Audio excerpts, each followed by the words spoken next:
Thank you. I'm going to do this from here today. Does that work for everybody? Because that's just too far away for me. I like to be as much with the people as I can. And there's a lot of people here today. I'm flattering myself a little bit. I think you're here for me, but you're probably here for the food. That's okay. That's okay. Hopefully I'll be a little dessert for you, a little pre-dessert before you get to eat. So I'm so excited to be wrapping up this month's theme of divine discomfort. Now, you guys have already learned that in that first week that there's lessons we can get from the discomfort. You learned how to embrace the discomfort so that you can have that transformation. Last week, you learned that pain pushes us, and I like to say, like, that's a motivator. If we're going away from something, like, I don't want that so much that I'm going this direction. And then vision pulls. So that's that motivation towards, right? I have this vision of what I want, and I want that so much that I'm moving in that direction. And so this week, yes, the topic is discomfort is the least of our concerns.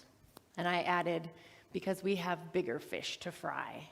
That was actually not all part of the thing, but we have bigger fish to fry. We have bigger things to do. We have our love, our light to step into, our gifts to step into. And so I'm not sure if I'm the best person to be giving this talk, because I have lived a life free of discomfort.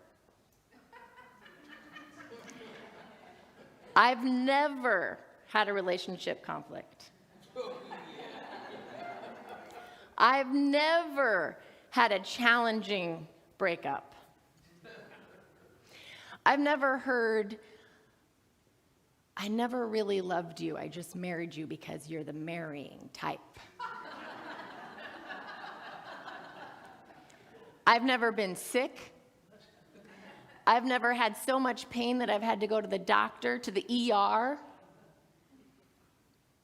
I've never had to witness loved ones navigating through cancer. I've never had a text that said, she has cancer, I can't talk right now, don't call. I've never been bullied. I've never been rejected for anything. I've never lived through a pandemic. I've never experienced loneliness. I've never been heartbroken because of something going on the other side of the world that I have no control over. I could go on and on, but I think you get I'm being a little sarcastic here. Gail, really? And I've experienced all of those things, and some of them multiple times. Anybody else experience any discomfort, whether it was any of those things or something else? Yes. Thank you for your honesty. There's some people not raising their hands. You're speaking next week, because we want to know the secret. So the thing is here, we can sit here and we can compare, and maybe you guys can be honest that you've maybe looked at someone and said, oh, surely that person's never experienced discomfort. Have we done that before? Like, that person's really had a great life, right? And the truth is, we don't know. We don't know what they've been through. Have you ever done this? Oh, nobody else knows the pain that I'm going through. I have it the worst, right? We think we have it so bad, and this is so unique, and nobody else could ever understand. And part of that is true, because discomfort is personal in that we can't really truly know what someone's experiencing, right? It's even hard to explain, how do I explain this shooting pain that's going down my leg, and I feel like I don't know how to explain it, right? We just are feeling our own, so it's personal in that way. And discomfort is universal in that everybody on the planet experiences discomfort. We all do. So, the trick is, how do we navigate through it? How do we navigate through the discomfort that we know is going to come anyway? And I'm going to share a personal story, as I'm sure you guessed, because that's what I like to do up here. I'm going to share a personal story, not for you to, sit here and be like, oh, that's not even that bad. I've had worse than that, right? Which you could do. You're welcome to do. And some of you might say, oh my gosh, I'm glad that's never happened to me. But really the point is not the content, it's the context that's underneath of it. And so we'll be pulling out these different pieces on how do we navigate, how do we move through the discomfort that's going to be coming. And that's already been, right? That maybe you have right now. Anybody? Discomfort now? Okay, thank you for your honesty. So, many of you know a little bit about my back pain issue from last year. I'm going to dive into a little bit more detail. So, last April, I was playing pickleball and rolled my ankle. Just a silly little stepped back and rolled my ankle. You wouldn't think much of that. I rolled my ankle enough to make me fall down. Didn't really get hurt, but something was badly hurt in my ankle. So I couldn't put any weight on my ankle, couldn't exercise, couldn't walk. And so I didn't. I thought I'm just going to let it rest. Now, I work from home. I'm a mental health coach, and I sit for work. I sit with clients online. And so I sit a lot, and I wasn't walking. And by the end of May, I started having some very severe nerve pain in my lower back, shooting down the back of my right leg. Has anybody ever had nerve pain before? Or maybe currently? Okay, I thought there might be some people in here that could relate to this. Nerve pain's like no other. You don't have control over it. It just kind of takes hold of you when it happens. And, I wasn't really sure what was going on. So I started saying, okay, I've had a sciatic pain before in my early 20s, and I went to a chiropractor, and he was like, oh, you just have a really big knot in your glute. Let me get that out, because it's pushing on the sciatic nerve, and it's making, and it did, and it went away. So that was a past experience that I had, so I thought, okay, I just need to massage this out. So I went and I got a massage, and I probably made it worse because I didn't know what was going on. I was trying to massage myself, probably made it worse. Went to the chiropractor, got acupuncture. I was getting injections. I was taking a lot of pain medicine. Many of you here had seen me over the summer months and towards the end. This is really since last May that this started. And I'm now feeling really good. But you maybe saw me and thought I was fine. Some of you saw me and was like, ooh, you look like you're walking a little funny. If you know you've had nerve pain, you can see somebody else with nerve pain, and you know. But many of you probably didn't even realize it because I was just kind of moving through the discomfort. I couldn't get comfortable sitting. I couldn't get comfortable standing. I got a standing desk, so I was standing for my clients, and in between clients, I would go lay down in my bed. The only position, thank God I had one, the only position I could be comfortable in enough was to lay on my back with my knees propped up. Couldn't lay on my side, couldn't do anything else. And so I'm getting all of these different therapies. I'm trying all of these different things. And I finally got to a point where I'm like, this is getting worse. My leg is now getting numb. I'm not sure I can drive because I'm not sure that my brain is connected to my foot. I can't feel my foot. It was getting kind of scary. It was getting really scary. And when you're a young person like me, it's really hard. It's really hard because my belief in my head is like, I'm in my 40s and I'm healthy, and what is happening to my body? Why? And instinctively, I kind of knew I did this. And I'll get into that a little bit. And so I'm going through this process of, I'm not sure what to do. I finally got an MRI. I need some answers. Not 1, 2 herniated discs. One of them was extruded. Now, for those of you that don't know, I should have put a diagram up here. The anatomy lesson. I've been learning a lot. You know, when you have a problem, you start learning a lot, don't you? So when the vertebrae are compressing on this squishy disc, discs are actually squishy. I didn't know this.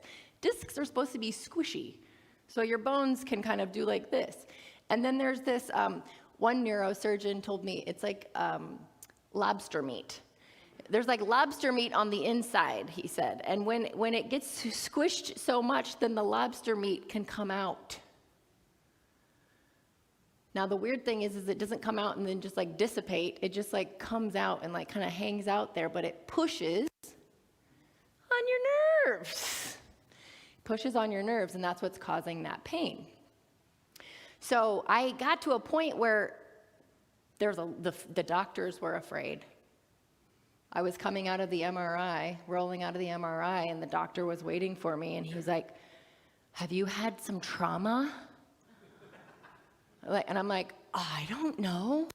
I don't think, I'm like running through like all the things that I'm kind of a busy person. I throw my nephews and nieces in the water and stuff. I don't know. Like I lifted something maybe.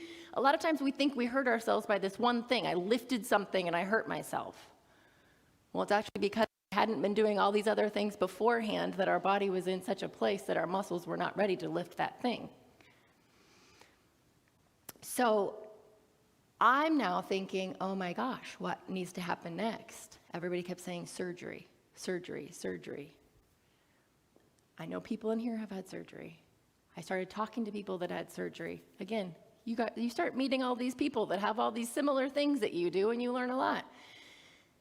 I learned that there's not a super high percentage of people that don't have to have another surgery later after they've had surgery.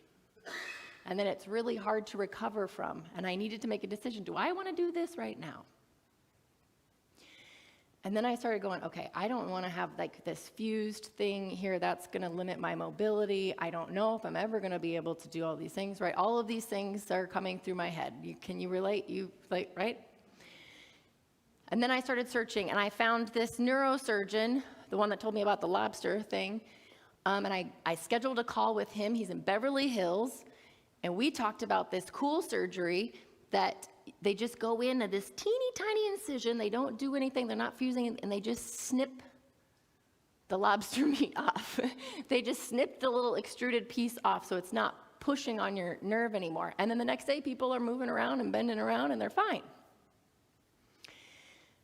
But in my mind, I'm like, well, if we snip the lobster meat, then the lobster meat doesn't go back in, and then it's still not very squishy in here for $30,000, and you don't take insurance.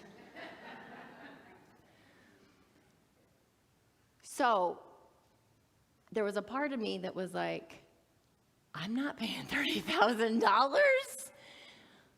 There was another part of me that was like, I will know if I get to a point where I can't handle this pain anymore, then I'm going to take care of this. And I will figure out how to pay that $30,000. And so I left it at that, but I kept searching. I thought there's got to be another way. I have gotten myself to this point, and now let's back up there. And I know I can get myself out. Backwards to 2017 sounds good. At 2017, I had been for years doing yoga at least 4 times a week. I was strong.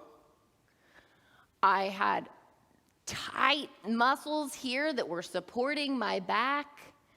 I was flexible. I was learning all this too as I'm like a lot of this back pain has to do because our hips are not very flexible. So they need to be strong to hold our bones up, to hold our skeleton together, But they also need to be bendy so that they're not so tight that they're pulling on your spine and pulling things out of alignment. I had hints long before I rolled my ankle in pickleball. Dawn, you gotta get back to yoga. Your hips are a little tight. You notice this stuff. I was getting these hints and I was like, I don't have time for that right now. Yoga's kind of expensive. I'm in love. I'm busy in my relationship. So I had these thoughts. And now here I was. So it wasn't the pickleball. It wasn't just the sitting. The sitting wasn't helping. It was all of these things that I wasn't doing to help myself. So I said, okay, then I just need to reverse that. But first, you can't just start doing yoga with sciatic pain, by the way. You can't. But if I could find something to get me over that hump, then I knew I could take it from there. And I could get myself back on track. So, long story short, fast forward, I found this decompression therapy, which is this thing where you lay on a table, they strap you in and they stretch you out very gently back and forth for about 20 minutes. And the idea is that it is it's sucking back in the lobster meat is what it's doing. Like over time, I had to do 35 sessions. And the doctor said, I had to do 44. I had the same thing you had. I'm 100% sure I can fix your back. So I said, okay, if you're 100% sure, then I will pay you for this therapy, and we're going to do this. And so I'm done with that therapy now, but I also knew at that time, that's not going to be it.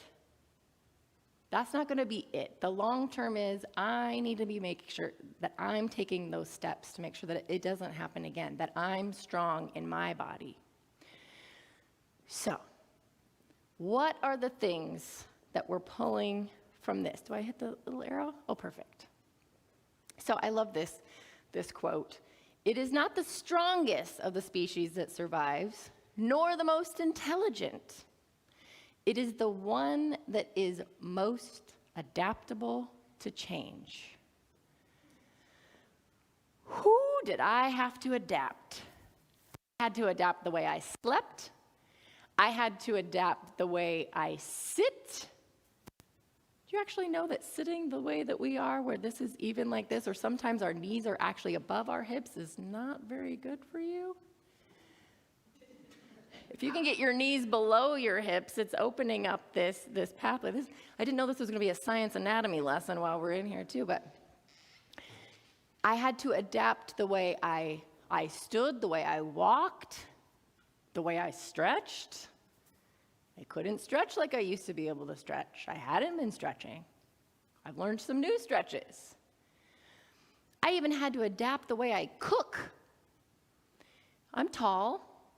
The counters are about here, and when you bend over just like this when you're cooking, that amount of bend, or brushing your teeth or washing your face, yeah, that all happens in the shower now. Brushing teeth, washing face happens in the shower. We can stand up and it just washes right off of you, so I don't have to bend over. I've had to adapt a lot of things to be able to move through this. Another little side story here. Anybody want to guess where we are at? This was last weekend. You know, it rained last weekend. Anybody know where we're at? Disney World. Side story. I haven't been to Disney World in 9 years. These two fellas have never been to Disney World.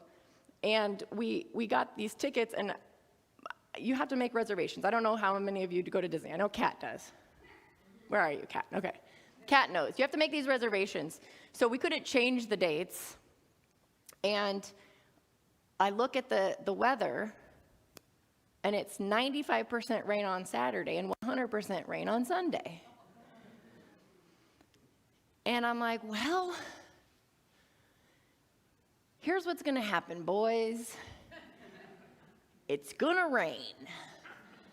100% chance it's going to be raining all day long. So we're going to bring our umbrellas. I'm going to buy some $5 ponchos from Walgreens. You can wear them if you want to. They said, well, we're not going to wear them. They put them on right away. I said, okay, well, I'm going to wear mine. I'm going to put yours in my backpack. So, and we're going to make the best of it.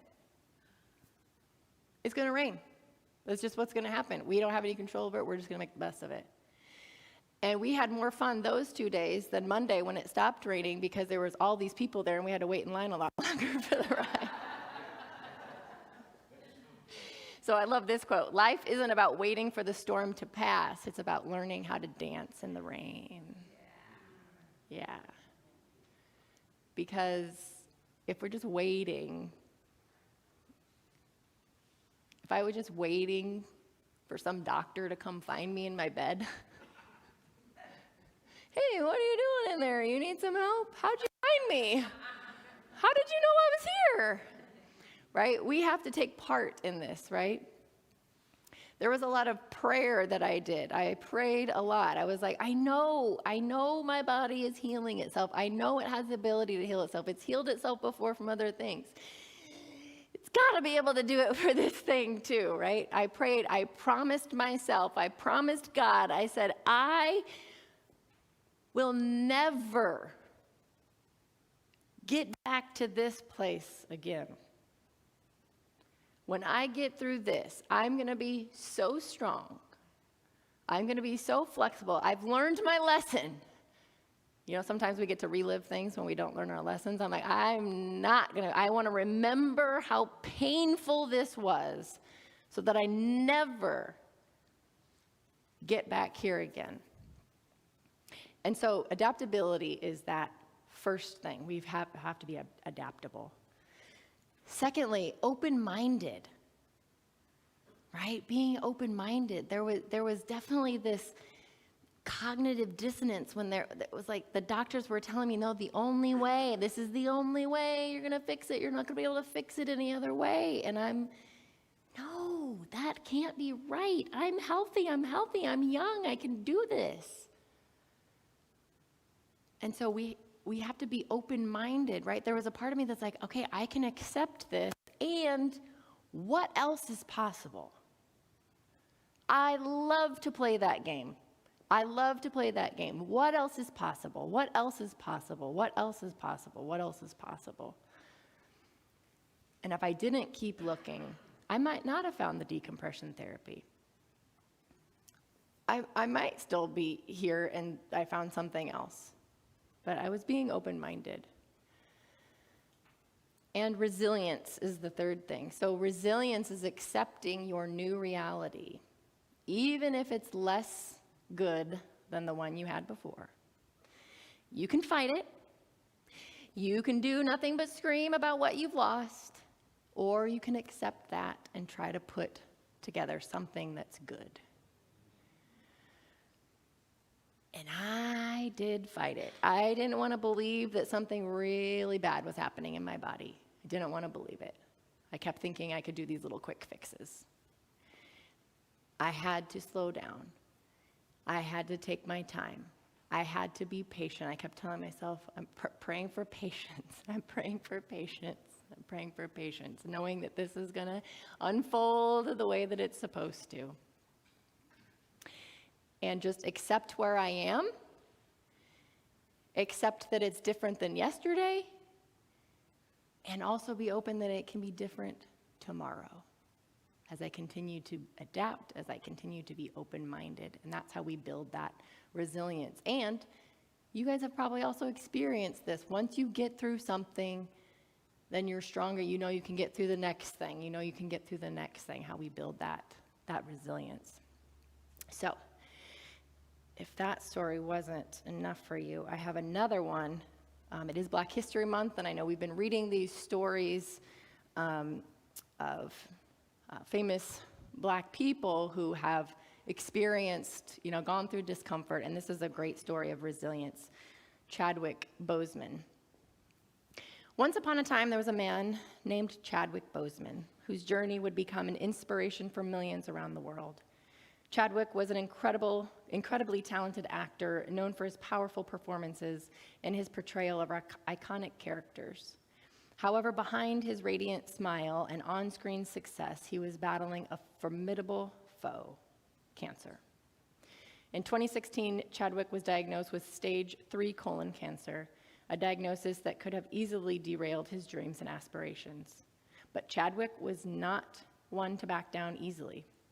With unwavering determination and resilience, he decided to fight the disease head-on while continuing to pursue his acting career. During his battle with cancer, Chadwick underwent numerous surgeries and grueling treatment sessions.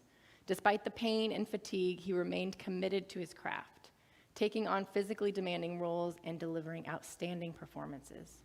Many of his colleagues and fans were completely unaware of his health struggles, a testament to his immense strength and dedication to his work. Chadwick's breakthrough came in 2018 when he starred as the iconic superhero Black Panther in the Marvel Cinematic Universe. The movie became a cultural phenomenon, breaking numerous records and inspiring millions, especially within the Black community.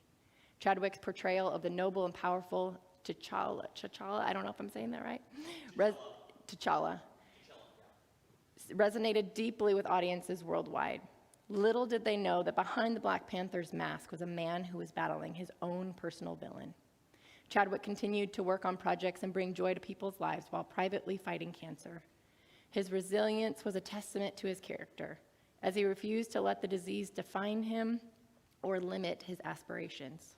Chadwick's battle came to an end on August 28, 2020, when he passed away at the age of 43. The news of his untimely death sent shockwaves across the world, leaving millions of fans heartbroken. But his legacy continued to shine brightly. Chadwick's resilience in the face of adversity became a symbol of hope, inspiring countless individuals to face their own challenges with courage and determination. His impact extended far beyond the screen.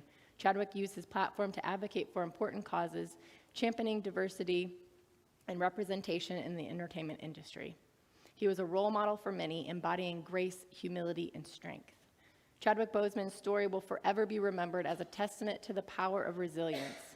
He showed the world that no matter the circumstances, one can rise above adversity, pursue their dreams, and leave a lasting impact on the lives of others. His indomitable spirit and unwavering determination continue to inspire and uplift people, reminding us all to embrace life's challenges with courage and grace. And why was it so important for me to heal? Why was it that I didn't want to stay in this pain, right? There was definitely a lot of crying. I cried almost every day. You can ask Sam, you can ask Jovan. I cried almost every day for months before I came to that place of acceptance. I was crying for what I lost. I was crying for what I thought I couldn't do in the future. I was really I got depressed. And a lot of times with pain comes depression. A lot of times those things come together. It's important that we're not staying there, that we're not camping out there, right? I had wonderful support from my husband who rubbed Tiger Balm on me every night and sometimes in the morning. I had wonderful support from this community praying with me, knowing that I wasn't going through this alone. So we know we can lean on other people, because I knew there were bigger things that I wanted to do. There are other explorations, other adventures that I wanted to go on that I needed to still do no matter what the outcome was. So I used that vision to pull me in. And just know, stepping into that adaptability, that open-mindedness, that resilience are those keys to help you navigate through that. And so let's say this affirmation together. I refuse to let fear make my decisions for me. I courageously move through discomfort. And it does take courage. It does take courage to go through there. So good. So let's just join me in prayer.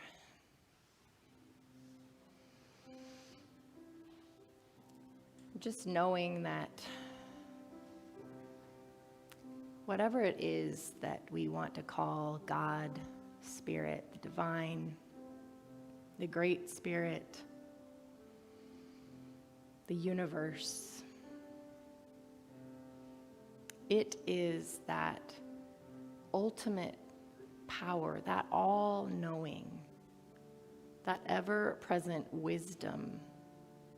It knows the blueprints of our bodies. We are one with it. We can tap into that connection, use it as a source for intuition, for guidance,